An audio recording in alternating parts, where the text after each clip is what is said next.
Alright, so what we're going to do in this quick video is just go through an example of how to solve these two different differential equations using MATLAB. It'll give you a brief introduction, assuming you don't have much experience with MATLAB. It'll give you a brief introduction about how to use the basic functions of MATLAB, as well as making sure we can see the outputs. So just for reference, if you want to open MATLAB, it should be on pretty much every engineering computer on campus. You can also access it via my desktop. If you haven't got it on your personal computer, you can get it on your personal computer if you simply go onto the Canvas page. So if we go onto the Canvas page and we go down to modules, if you go to course resources, then you follow this link down the bottom here. That'll take you to show you how to install MATLAB on your personal machine for your use, and it's a full version of MATLAB, so that's good. Alright, so we're going to jump into MATLAB, and this is what you should see when you open up MATLAB. So over the left side here we have all the files that we can use in our root directory. We have on the right hand side here some workspace with some equations that we're going to solve, and in the middle here we have our command window. So for those of you who are familiar, you can simply just type general math problems in. It will give you the answer, as well as setting variables. So we can say x equals 6, and then we can do x plus 2, and that will give us the answer 8. If we want to get rid of everything on the window, we just type CLC, and over here you can see the last answer that we had was 8, and if I type over here answer in my command window and I hit enter, it will tell me that the value of the last answer was 8. I can also call up, you can see over in here I have the variable x. So if I ask it again what x is, it's 6, and I can see obviously over here the answer is 6. If I type x is now x plus 4, so x having a value of 8, so we have 8 plus 4, that should be 12. Sorry, x plus 6, x is 6, so x plus 4 is 10, so we have x equals 10. We can see over here we also have x is now equal 10, so this basically updates that. So now I'm going to, if we want to get rid of all these variables stored in memory, we can just type clear, and that removes all the variables there, and then we're going to restart our command window. Alright, so these are the two equations we want to solve. If you want to do this on your own, all you need to do is just go into Google and type how to solve differential equations using MATLAB, and we'll go to the MATLAB help file and it'll tell you pretty much exactly how to do it. But I'll just run you through a quick video now. So we have the first differential equation we have here is the derivative of y with respect to time is equal to the time multiplied by y, and we have this initial condition where at time 0 the value of y is equal to 2. So we need to set that up. Now MATLAB is good as it has a lot of symbolic, can do a lot of symbolic math, but so we want two variables. We want the variable y and we want the variable t. Alright, but we want y to be a function of t because we know we can derive y with respect to t. So to do that, what we need to type is sims. So this is telling us that the following inputs will be symbols, and we want y to be a symbol. And you can see y has gone pink to indicate that it's a parameter. But we want y to be a function of t. So I'll type y, open brackets, t, and then close brackets. Alright, and you can see in my workspace over here, now we have y and we have t. Now we can see if we type t over here, t is simply equal to t, and if we type y, we can see that y is a function of t. Of note, over the left hand side here is we can see that t is simply a symbol, but y is a symbolic function. Alright, so just a subtle difference there. Alright. Now, the equation that we have is that y as a function of t, the derivative of y rather, with respect to t is equal to ty.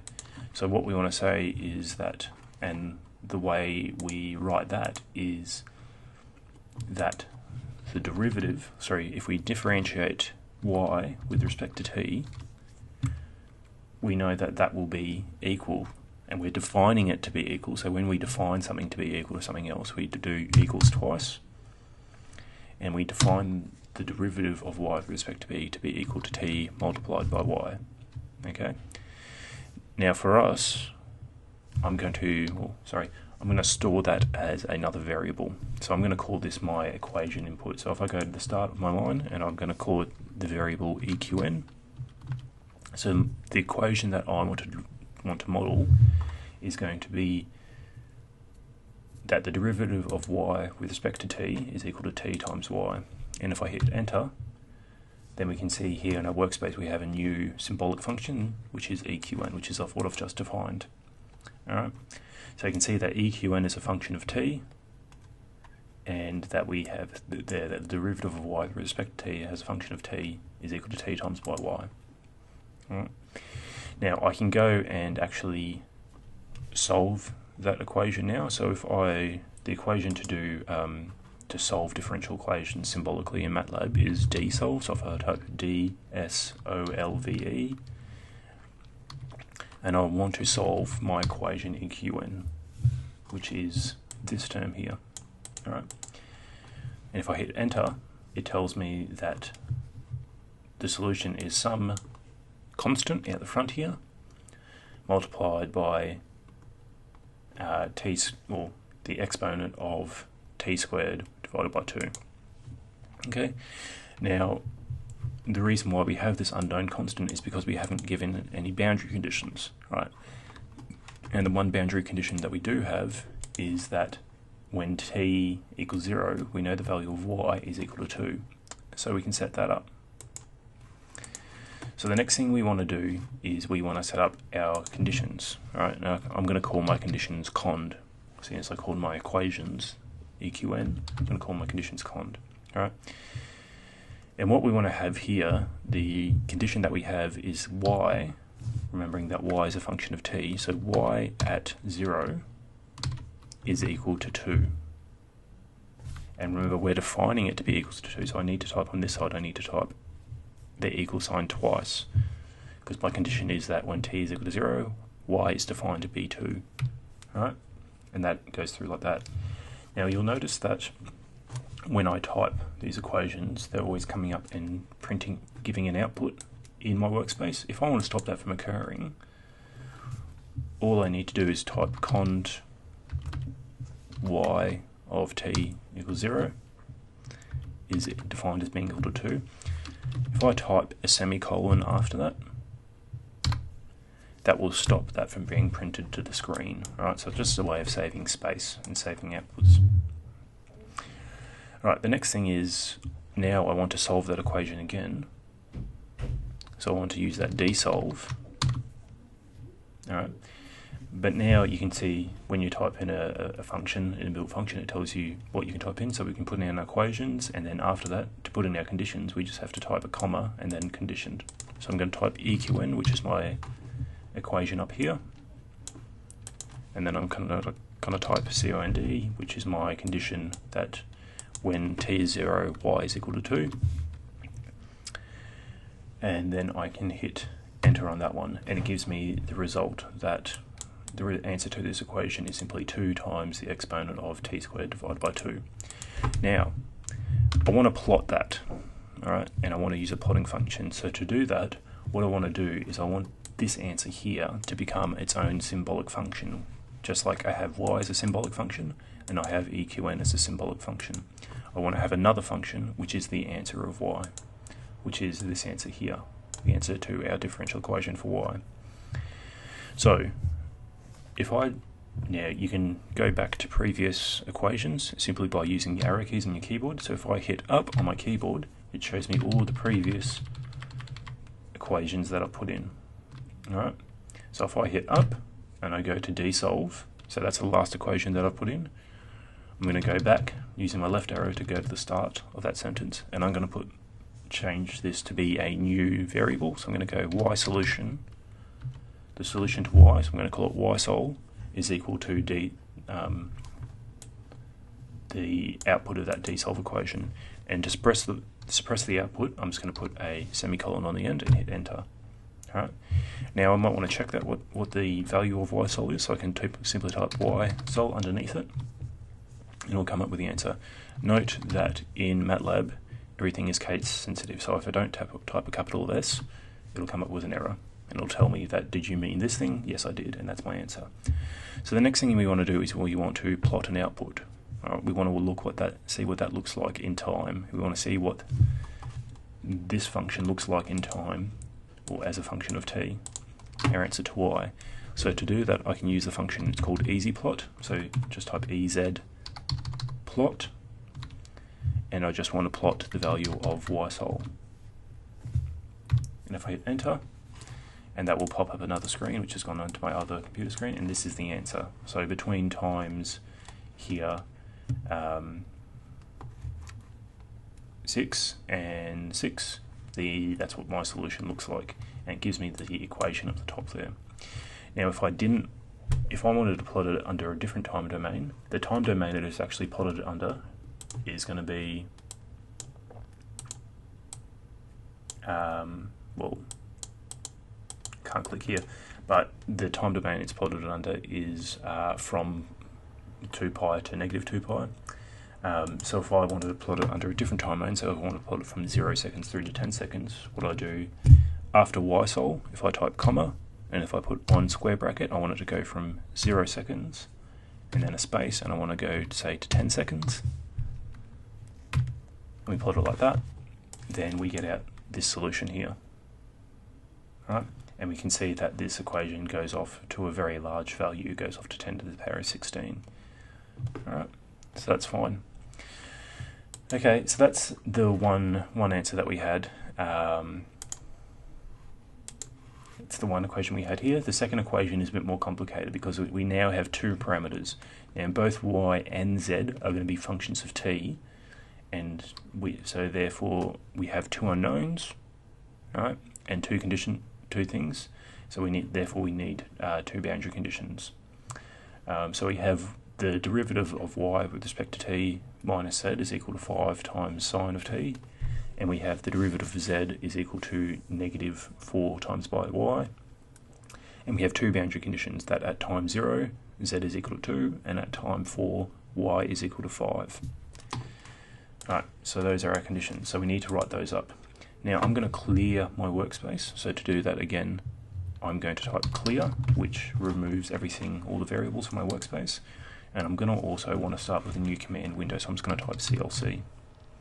Alright. Now, I want to start off by creating new symbols. So remember we have y as a function of t, and we also have z as a function of t. Alright.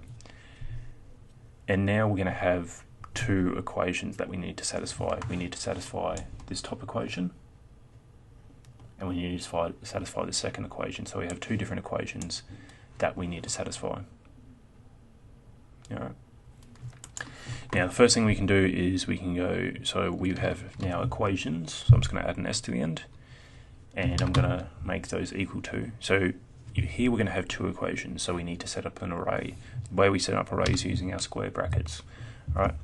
The first entry in my array is going to be my first equation, where we had the derivative of y with respect to t minus z is defined to be equal to 5 multiplied by sine of t. And to go to the second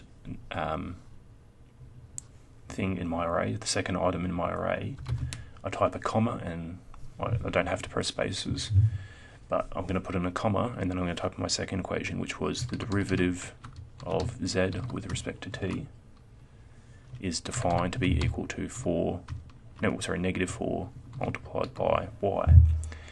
And then because we started off with a square bracket here, I need to close it off with a square bracket, and I'm going to express that by pressing semicolon. Right. Now, if I wanted to make sure that my equation is correct, I could simply type EQNS, get out the results I'll put in. All right. So we have here our first equation, and then we have our second equation, right? And now we need to put in our conditions. I'm going to type conditions with an S because we have multiple conditions, all right?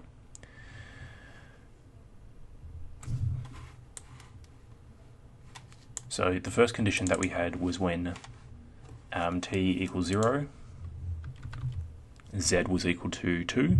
So again, we have multiple conditions, so we need an array. So when z of t equals 0, which I can type like that, that's equal to 2. And again, we need to do defined. So we have 2 equal signs. And then we have y when t was equal to 4 is defined to be equal to 5. And I can suppress that again with a semicolon. Alright, so we have the conditions as well. Alright, and now what we need to do is I'm going to solve this using my dsolve routine, but I'm going to put it into the variable solution. So I'm going to go dsolve equations using these conditions. Alright, so I'm referencing these equations and these conditions. And I can suppress that. Alright, so now remember here we have two variables that we want to find an equation where y is a function of t, and we want an equation where we have z as a function of t. Alright, now I can type that. If I type sol, right, you see it gives me two inside of the solution, sol, the variable sol. I have two values. I have an equation for z and an equation for y. So how we access those is if I type sol.z, it gives me the solution for z, and if I type sol.y, remembering again to be case sensitive, it gives me the equation for y. Alright. Now I might want to print those out, so I can simply go easy plot sol.z. I might start with y actually. Sorry, easy plot, and it gives me this curve here. So you can see from time 0 to time 2 pi, it gives me this result. And again, I want to bound that between 0 and 10. And now I've got this result. You can see here that the equation doesn't actually fit into the title section. Right, so my equation is quite long. If I wanted to do that, what I can do is actually just give the I can change the title. So to change the title of a figure, just type in title. If I change the title to this is the title using apostrophes, you can see here then it's changed the title to this is the title. If I wanted that title to be blank, what you can do is simply just remove all the letters in between, and you end up with a nice graph here. Right. If I wanted to add on something to the y label, so if I wanted to give the y-axis a label, I can simply type y label is, say, the y-axis is speed in kilometers per hour. Then we have speed in kilometers per hour. You can see on the x label it's already put in t as the variable, and so we can change that to be on the x label. I can change it to be time, which is going to be in seconds. And so then we have speed as a function of time. Alright, and then we want to also plot. Oops. We also want to plot the solution for z. But what we'll note is because that has simply just overridden our previous graph, so we're still on figure 1, and we've just overridden that. So say we want to go back and reprint out our first figure, solution 1, which was these curves. Alright, sorry, one thing I didn't say was that you can go backwards in time to go to different entries, and if you simply just press Shift and press down, you can select multiple commands and hit enter. Alright, so that's printed out that graph. If I just want to keep that graph, separate, all I need to do to bring up a new graph is I need to type figure, and then that will bring up a new empty graph, and then I can print this all out, and I'll just change this y here to print off the value of z. So then I have figure 1 and figure 2. So this is the value of y and this is the value of z, and that's the solutions for the two of those. All right, thank you.